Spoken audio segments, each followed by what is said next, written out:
National Weather Service in El Paso has issued a severe thunderstorm warning for central Otero County in south-central New Mexico until 5:45 p.m. Mountain Daylight Time. At 4:59 p.m. Mountain Daylight Time, a severe thunderstorm was located 6 miles west of Tiburon, moving east at 10 miles per hour. Hazard, 60 miles per hour wind gusts and quarter-size hail. Source, radar indicated. Impact, hail damage to vehicles is expected. Expect wind damage to roofs, siding, and trees. Locations impacted include Tiburon. For your protection, move to an interior room on the lowest floor of a building.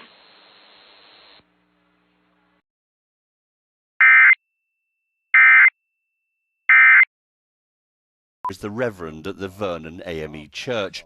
It was one of several burned to the ground during the massacre.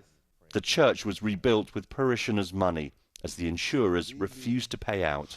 After the massacre, there was this movement